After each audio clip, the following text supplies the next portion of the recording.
Korea is a nation with a profound and continuous history spanning 5,000 years as a single ethnic country. Despite enduring over 30 years of colonization under Japan until the end of World War II, Korea never lost its national identity. Following its liberation, the people united their efforts to rebuild the nation, leading to the formal establishment of the Republic of Korea under President Syngman Rhee. In the mere span of 70 years, Korea has achieved an unprecedented transformation, rising from one of the poorest nations to ranking among the world's top 10 economies, an extraordinary feat, especially considering its lack of natural resources such as oil and natural gas. Scholars around the world have taken great interest in understanding the driving force behind Korea's remarkable success. Many attribute it to the nation's unique characteristics: a homogeneous society that has never engaged in foreign invasions, a strong sense of unity among its people, and an unwavering spirit of diligence and perseverance. These qualities have collectively propelled Korea toward continuous progress and innovation. Today, Korea continues to excel in numerous fields. The country's world-class education system has produced exceptional talent recognized on a global scale. It is home to leading multinational corporations such as Samsung and Hyundai Kia Motors. Moreover, Korea has become a global cultural powerhouse, with its entertainment industry captivating audiences worldwide. From BTS, Blackpink, and Twice in the K-pop industry to internationally acclaimed K-dramas, Korea's unique cultural influence is widely celebrated. It is no surprise that many renowned travel content creators have named Korea one of the most enjoyable destinations in the world. Now, let us delve into a significant and often shocking chapter of Korea's history. To fully understand the present, we must begin with the Korean War, which erupted on June 25, 1950. During the Korean War, countless lives were sacrificed.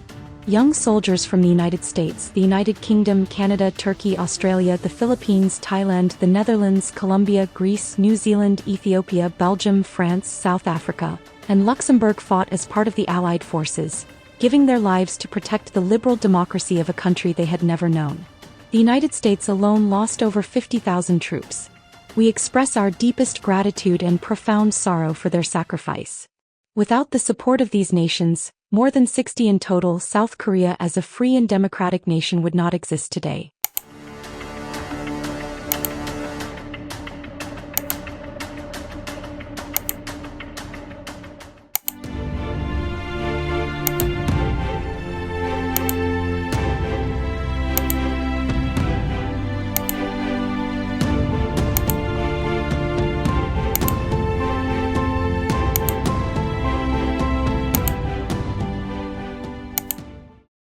South Korea is currently engaged in a battle over its future, whether to uphold liberal democracy or become a vassal state under Chinese Communist Party rule. This is a hybrid war fought not with guns and swords, but through cyber warfare, intelligence warfare, psychological warfare, media warfare, cultural warfare, political warfare, legal warfare, and financial warfare. It is an extremely complex and vast struggle. Unfortunately, a significant portion of the Korean population has been misled by the hybrid deception tactics employed by the Democratic Party of Korea, which follows directives from communist forces.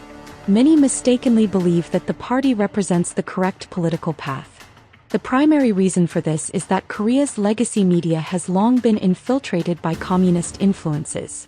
As a result, politically indifferent individuals and those with misguided social awareness have been gradually indoctrinated over time by biased reporting.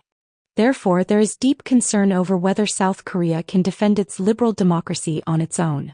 As mentioned earlier, the United States and many other allied nations sacrificed their soldiers' lives during the Korean War to help South Korea, and I fear that we may fail to honor their sacrifice. The thought that their efforts and sacrifices could be in vain is deeply troubling. South Korea is indebted to these nations and has a duty to uphold the values they fought for. However, pro-North and pro-communist forces have spread like cancer within the country, working for years to overthrow the system and seize control. Now, South Korea stands on the brink of being overtaken. In response, the awakened half of the population determined to defend liberal democracy takes to the streets daily, waving the South Korean and American flags while chanting "CCP out," to resist communist influence and safeguard the nation's freedom. Since most of the media in South Korea are aligned with left-wing interest groups, they have largely refused to report the truth about the massive crowds chanting "CCP out." However, on March 1st, due to the overwhelming scale of public resistance, where 1 in 3 adults took to the streets, even some legacy media outlets were compelled to release footage of the demonstrations. I am eager to inform the United States and our allied nations about the current situation in South Korea and to foster unity. I also wish to emphasize that South Korea plays a crucial role in protecting global liberal democracy. A stronger alliance among the United States, South Korea, and Japan is essential to completing the chain of peace connecting Okinawa, Guam, Taiwan, and the Philippines. This is directly linked to the Indo-Pacific Grand Strategy. South Korea holds an indispensable strategic position in countering China and Russia. South Korea is also an important economic partner with globally competitive companies such as Samsung, SK Hyundai, and Hanwha. South Korea's semiconductor technology and capabilities are essential. The country's shipbuilding expertise strengthens the security of the United States and allied nations. Nuclear technology cooperation with South Korea can help counter China and Russia's dominance in the global nuclear market. South Korea's IT industry and K-culture serve as crucial catalysts for unity. The crucial point is that the next month will determine South Korea's fate. Will South Korea remain a liberal democracy, or will it become a vassal state of China and fall under communism? The South Korean people understand that the only way to protect the nation's liberal democracy is by defending President Yoon Suk-yeol. However, he now faces the threat of impeachment orchestrated by the Democratic Party of Korea under China's influence. The power enabling this scheme comes from the Democratic Party's control of 1/3 of the legislature and their long-established network within the judiciary, which is now in their hands. Furthermore, experts widely believe that 1/3 of these legislators were elected through electoral fraud. The key factor behind this alleged fraud was the use of Chinese-made Huawei servers during the general election. Canada also used Huawei servers in its elections, and according to a Canadian government report, China interfered in Canada's elections. Similar allegations of Chinese election interference have emerged in the United Kingdom, France, and Portugal. China appears to be leveraging election interference to install pro-China officials in governments worldwide, seeking to manipulate global affairs in its favor. A large number of such officials have also entered South Korea's government, and now the judiciary is judging President Yoon. It is evident how biased these trials must be. That is why people are taking to the streets every day, waving the South Korean and American flags while chanting, "Stop the steal," and "CCP out." However, we have very little power. The reason is that the Democratic Party, a pro-China and pro-North Korea interest group, holds around 60% of the National Assembly. Their leader, Lee Jae-myung, is systematically impeaching all officials who do not align with their agenda. Notably, 44% of Democratic Party lawmakers have serious criminal records, and among them, 19 members have violated the National Security Act, effectively making them spies. Most of them are anti-American forces disguised as Democrats. One such figure is Jong Chong-rae, a leading member of the Democratic Party and currently the chairman of the National Assembly's Judiciary Committee, wielding significant influence. He was the main perpetrator of the October 13, 1989, U.S. Embassy bombing attack. He entered the embassy compound carrying homemade bombs and iron pipes, attempting to set fire to the residence and kill 20 embassy staff and their families.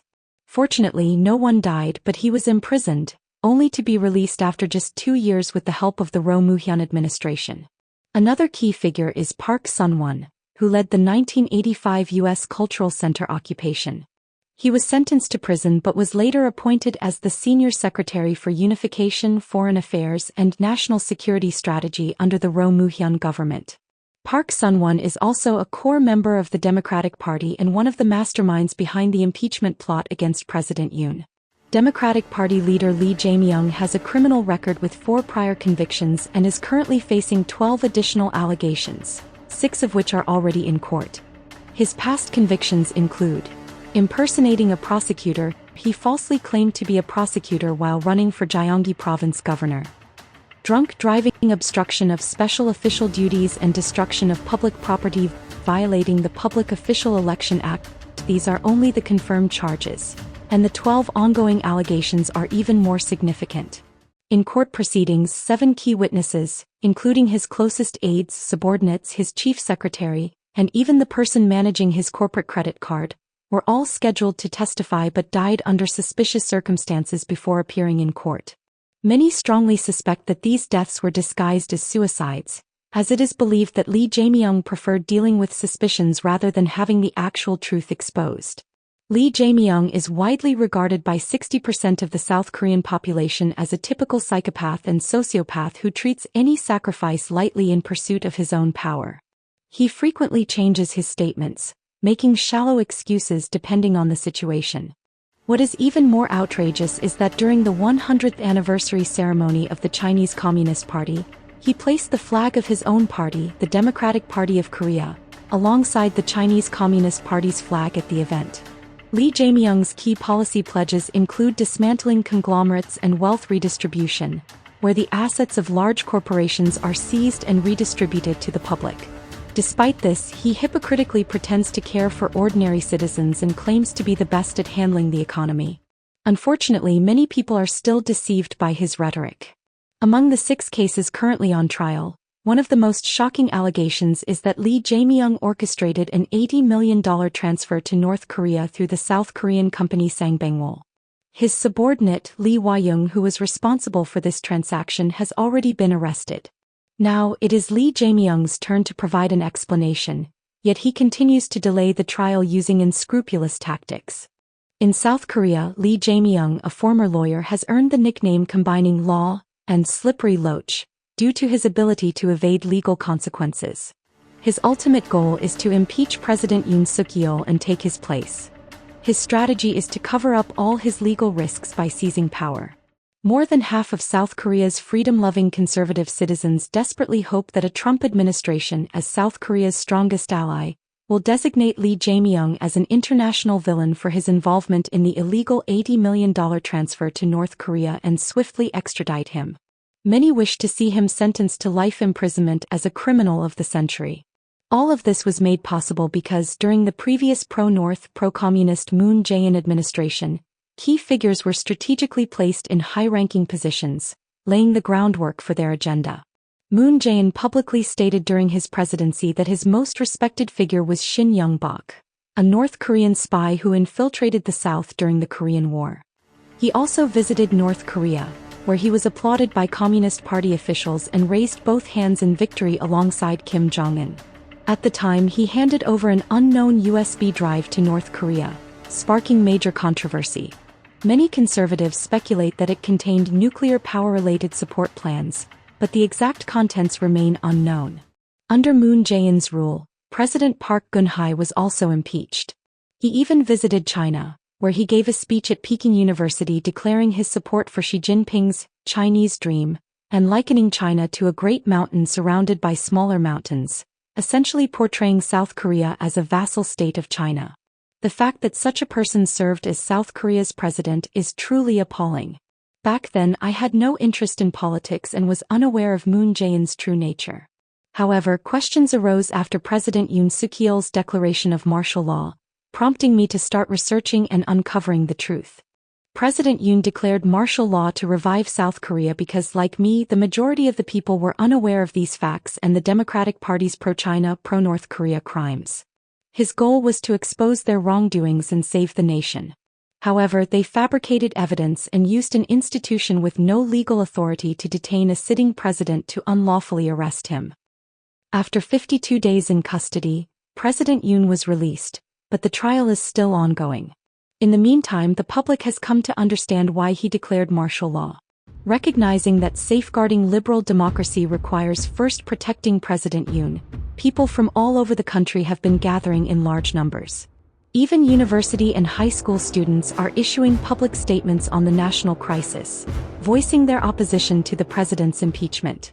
The first major issue at hand is the allegation of election fraud.